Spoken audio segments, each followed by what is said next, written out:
رسول خدا آفتاب ہدایت، سلام علیکہ سلام علیکہ۔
اور مکمل بنایا۔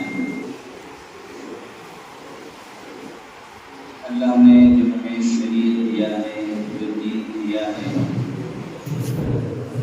اتنا کامل اور مکمل ہے کہ ہمیں کسی اور مذہب میں جا کر کے وہاں سے لے کر کے اپنی زندگی میں پورا کرنے کی ضرورت پڑ جائے، ایسا نہیں ہے، بلکہ اللہ تعالیٰ نے شریعت کے اندر ہر چیز کا علم دیا ہے، ہر چیز کی رہنمائی کی ہے۔ اس لیے ہمیں دوسرے مذہب سے کوئی چیز لینے کی کوئی ضرورت نہیں ہے۔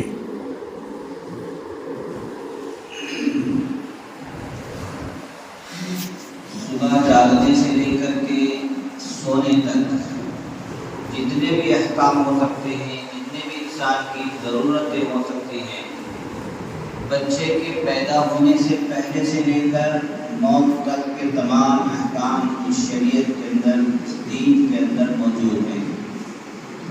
اس لیے کوئی بھی مسئلہ ہو جائے، آپ کو ایسا نہیں ہوگا کہ بھائی یہ مسئلہ تو شریعت میں نہیں ہے، اس کا ہمارے پاس کوئی جواب نہیں ہے، یا اس کا کوئی حل ہمارے پاس موجود نہیں ہے، ایسا نہیں ہو سکتا۔ اليوم اکملت لکم دینکم واتممت علیکم نعمتی ورضیت لکم الاسلام دینا۔ اللہ تعالیٰ نے اس دین کو مکمل کیا۔ حجۃ الوداع کا جو خطبہ ہے، اسی وقت یہ آیت نازل ہوئی تھی کہ میں نے تمہارے دین کو مکمل کر دیا، میں نے تمہارے دین کو مکمل کر دیا ہے اور تمہارے دین سے راضی بھی ہو گیا۔ یہ بڑی بات ہے۔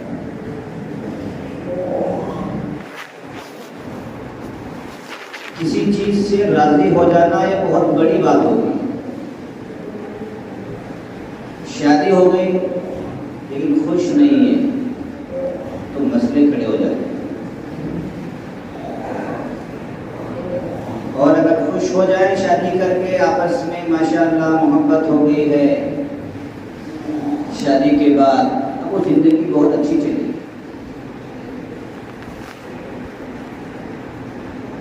تو اللہ تعالیٰ نے ہمیں قبول کیا ہے اسلام کے لیے، اس کے ساتھ ساتھ میں اللہ تعالیٰ نے اس دین کو بھی قبول کیا ہے، جس دین کو ہم نے اپنایا، راضی ہو گئے۔ وَرَضِيتُ لَكُمُ الْإِسْلَامَ دِينًا، میں راضی ہو گئے۔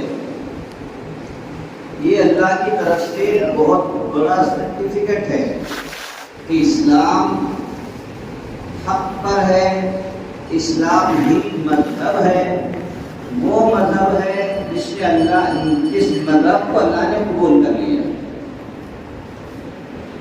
ورنہ اسلام سے پہلے جتنے بھی مذہب آئے ہیں، جتنی بھی شریعتیں آئی ہیں، وہ ایک وقت کے لیے آئی تھی، ایک قوم کے لیے آئی تھی، ایک علاقے کے لیے آئی تھی.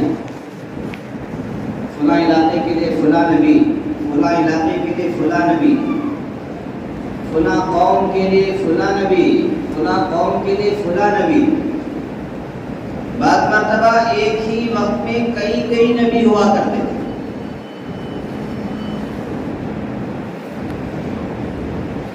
لیکن اللہ نے دین اسلام کو، ہمارے نبی حضرت محمد مصطفیٰ صلی اللہ علیہ وسلم کو مکمل شریعت دی اور ایسا نبی بنایا کہ ان کے دور میں کوئی نبی نہیں سوائے اللہ کے نبی کے. حضرت محمد مصطفیٰ صلی اللہ علیہ وسلم کے علاوہ اس دور میں کوئی نبی نہیں. اس لیے کہ اللہ نے ہمارے نبی کو آخری نبی بنا کر بھیجا تھا.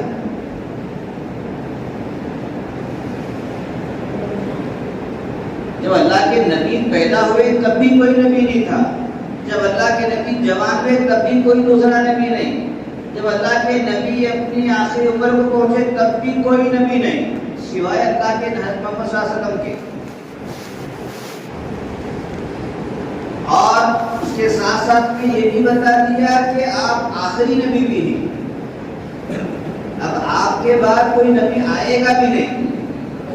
جتنے نبیوں کو آنا تھا وہ آپ سے پہلے آ چکے اور دنیا سے رخصت ہو چکے. لیکن ہم نے ایک نبی کو اوپر اٹھایا آسمانوں پر، وہ عیسیٰ علیہ السلام ہے. وہ کل قیامت میں پھر دوبارہ نیچے آئیں گے، دنیا میں آئیں گے. لیکن وہ آپ کی ماتحتی میں آئیں گے. وہ کوئی نئی شریعت نہیں لائیں گے. وہ اللہ کے نبی کی شریعت کو فالو کریں گے، اللہ کے نبی کی شریعت کو آگے چلائیں گے. کوئی الگ سے نبی بن کر نہیں، وہ تو نبی پہلے سے بنے ہوئے.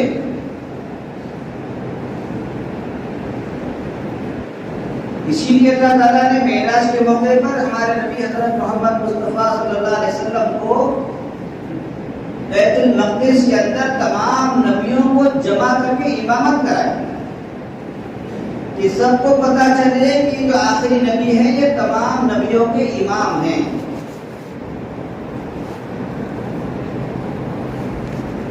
اتنی فضیلت بخشی. اسی لیے اب قیامت تک کے لیے کوئی نبی نہیں آئے. اللہ کی نبی کی نبوت چلے گی، قرآن کریم ہی چلے گا، کوئی نئی شریعت نہیں آئے گی.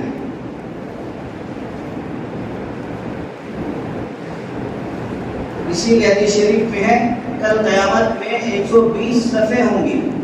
کل قیامت کے روز ایمان لانے والوں کی 120 صفحے ہوں گی.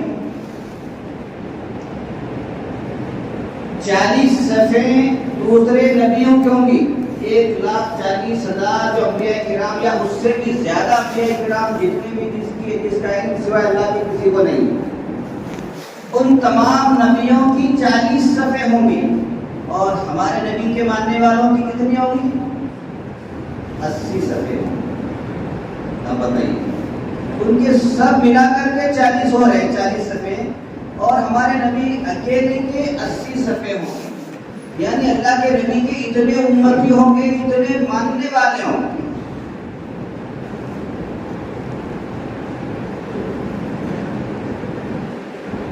تو اللہ تعالیٰ نے دین اسلام کے بارے میں فرمایا کہ میں دین اسلام سے راضی ہو گیا. اتنا کامل اور مکمل دین. اسی لیے جب کوئی دین کی باتیں قرآن میں پڑھتا ہے، تفسیروں کو پڑھتا ہے اور اللہ کے نبی کی سیرت کو پڑھتا ہے، صحابہ کرام کے حیات اور کارناموں کو پڑھتا ہے، اس کا دل بسیج جاتا ہے. دل میں وہ باتیں اترنے لگتی ہیں. کتنا صاف ستھرا دین ہے، کتنا اچھا دین ہے، جس میں امن اور شانتی ہے، جس میں علم کے بارے میں خوب فضیلتیں دی گئی ہیں، جس میں دوسروں کے حقوق کے بارے میں ڈرایا گیا ہے، جس میں پڑوسی اگر بھوکا سو جائے اس کے بارے میں فکر دلائی گئی۔ ایسی چیزیں جب وہ پڑھتے ہیں تو ایک عجیب ان کے دل میں وہ اسلام اترتا چلا جاتا ہے۔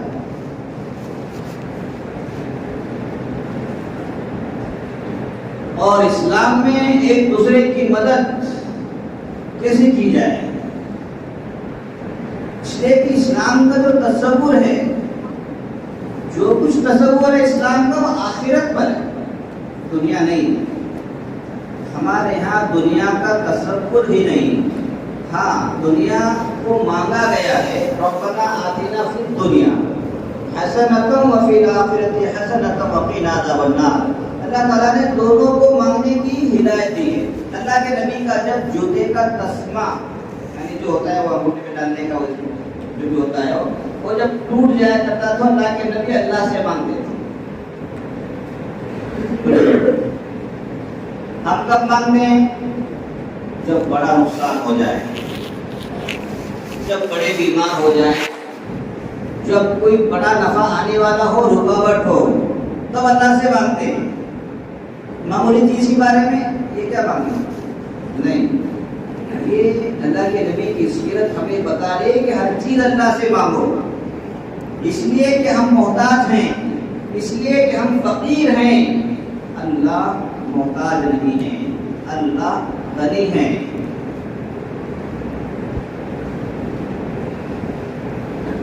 تو یہ چیزیں جو ہوتی ہیں غیروں کے دلوں پر بہت اثر کر جاتی ہیں، اتنا اثر کرتے ہیں کہ وہ اپنے مذہب میں دیکھتے ہیں تو ان کے مذہب میں وہ چیز نہیں ملتی۔ ہمارے مذہب میں تو یہ چیز نہیں ہے، لیکن اسلام میں یہ بہت اچھی چیز ہے، اسلام میں یہ بہت بڑھیا چیز ہے۔ تو آدمی سوچتا ہے، اور دلوں کو پھیرنے والی ذات وہ اللہ کی ذات ہے۔ یا مقلب القلوب صرف قلوبنا علی طاعتک، ہدایت دینے والی ذات وہ اللہ کی ہے۔ انک لا تہدی من احببت، جب تک اللہ تعالیٰ کسی کو ہدایت دینا نہ چاہیں تب تک کوئی ہدایت قبول نہیں کر سکتا۔ ہدایت کا دینا یہ اللہ کے ہاتھ میں ہے، نبیوں کے بھی ہاتھ میں نہیں تھا اللہ، یعنی انسانوں کو ہدایت دینا۔ ہدایت وہ اللہ کی ذات دے گی۔ ہاں، نبی کیا کریں گے؟ محنت کریں گے، نبی اس کی فکر کریں گے کہ کسی طرح سے ایمان قبول کر لے، اس پر محنت ہوگی، اور محنت کے جو ذریعے ہو سکتے ہیں اپنے اپنے علاقے کے اعتبار سے، اپنے اپنے قوم کے اعتبار سے، زمانے کے اعتبار سے الگ الگ ہو سکتے ہیں، ایک ہی طریقہ نہیں رہا ہے نبیوں کا۔ موسیٰ علیہ السلام کے دور میں جادوگروں کا دور تھا، جادوگر۔ اب جادو کے ذریعے سے وہ لوگوں کو ڈراتے تھے، سامنے والے غیر،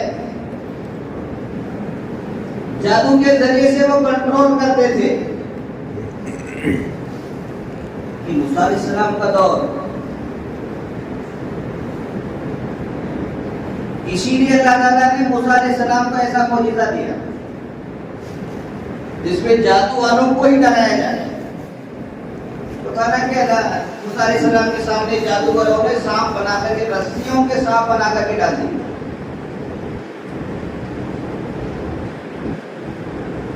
اور رسی بولے بھی ہمارا سانپ، ہم سانپ بولتے ہیں، رسی سانپ کو کیا بولتے ہیں؟ سانپ ہم کو رسی بولتے ہیں نا، ہم بچپن میں سنتے تھے، سانپ نہیں بولنے کا، رسی بولنے کا،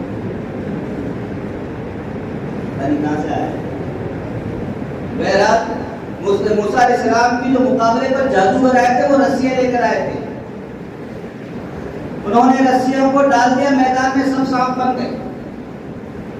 ان کا جادو تھا کہ وہ رسیاں سانپ نظر آنے لگی۔ جادو جو ہوتا ہے نا وہ نظر آتا ہے، حقیقت میں نہیں ہوتا، حقیقت میں نہیں ہوتا ہے۔ آپ نے دیکھا ہوگا وہ سڑکوں وغیرہ پر بعض جادوگر آتے ہیں، نظر بند کرنے والے، اس نے اپنے پیر پر رسی باندھ دی، اب کہہ رہا ہے دوسروں کو کھینچو، مجھے گرا کے دکھاؤ۔ چیلنج کرتا ہے، حالانکہ رسی کہاں بندھی ہوئی ہے؟ پیر پر، اور وہ چیلنج کر رہا ہے کہ مجھے گرا کے دکھاؤ۔ اچھا رسی بندھی ہوئی پیر پر کھینچ کے گرانا کون سی بڑی بات ہے؟ ایک سے نہیں ہوا تو 2 گرائیں گے، 2 سے نہیں ہوا 3 گرائیں گے، اتنا کوئی طاقتور نہیں کہ نہ گرے۔ جتنے لوگ گرانا چاہتے ہیں گرتا ہی نہیں ہے، وہ گرتا ہی نہیں ہے، سننا بڑا طاقتور ہے انسان، لیکن حقیقت کیا ہوتی ہے؟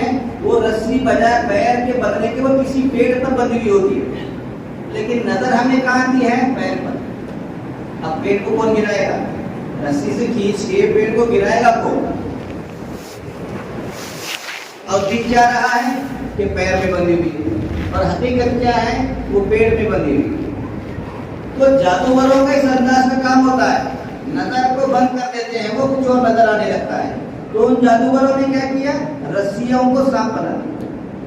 اب وہ سانپ میدان میں پھر رہے ہیں، ادھر ادھر بڑھ رہے ہیں موسیٰ علیہ السلام کی طرف۔ اب موسیٰ علیہ السلام کو تو کچھ بھی پتا نہیں، نہ انہوں نے جادو سیکھا ہے نہ جادو جانتے ہیں، اس لیے کہ وہ نبی وقت ہے۔ جادو تو جادو ہے، ہماری شریعت میں جادو تو حرام ہے، جادوگروں کا انجام برا انجام ہوتا ہے۔ تو اللہ تعالیٰ نے کہا اے موسیٰ تیرے ہاتھ میں جو لاٹھی ہے وہ لاٹھی کب کام آئے گی؟ ادھر ان کے جادوگروں نے کیا کیا؟ رسی کو سانپ بنا دیا۔ موسیٰ تیرے پاس تو رسی بھی نہیں جو سانپ بن سکے۔ اللہ نے کہا جو تیرے ہاتھ میں لاٹھی ہے تو اسی کو پھینک دے۔ سانپ اس کی طرف ان کی طرف بڑھ رہے ہیں موسیٰ علیہ السلام کی طرف، اور اللہ تعالیٰ حکم دے رہے کہ لاٹھی کو پھینک دو۔ حالانکہ سانپ جب سامنے آتا ہے تو لاٹھی اٹھاتے ہیں مارنے کے لیے، اور اللہ تعالیٰ یہ کیا کر رہے ہیں؟ الٹا حکم دے رہے ہیں کہ لاٹھی کو پھینک دو۔ ہم ہوتے تو لاٹھی کو اور مضبوط پکڑ لیتے تھے تاکہ سانپ کو مارا جا سکے، لیکن اللہ کیا حکم دے رہے ہیں؟ لاٹھی کو پھینک دو، آپ اپنے ہاتھ میں مت رکھو۔ یہ نبیوں کا ایمان ہوتا ہے، جب اللہ کا حکم آتا ہے وہ چاہے سمجھ میں آئے یا نہ آئے اس کی وہ پرواہ نہیں کرتے۔ اللہ تعالیٰ نے ابراہیم علیہ السلام سے کہا کہ اپنے بیٹے کو ذبح کر دو۔ کوئی ایسا ہے جو اپنے بیٹے کو ذبح کر سکے؟ چھری تیز کر کے بیٹے کو بنا سوار کر کے ان کو ذبح کرنے کے لیے لے جائے، ایسا کوئی انسان ہے؟ نہیں ہو سکتا۔ لیکن ایسے انسان ابراہیم علیہ السلام ایک نبی وقت ہے، بلکہ ابو الانبیاء ہیں، ابو الانبیاء نبیوں کے باپ۔ کیوں؟ اس لیے کہ اللہ کا حکم ہے، اللہ جو کرتے ہیں وہ صحیح کرتے ہیں۔ اللہ کا حکم ہے میں اپنے بیٹے کو ذبح کروں گا، اس لیے کہ مجھے بیٹا بھی اللہ نے دیا ہے، بڑھاپے میں بیٹا دیا ہے، پیارا بیٹا دیا ہے۔ چنانچہ انہوں نے چھری پھیری، اللہ تعالیٰ کو یہ کام کروانا تھا، چھری پھیری، لیکن وہاں ذبح کیا ہو رہا ہے؟ ذبح جو ہو رہا ہے وہ دمبا ہو رہا ہے۔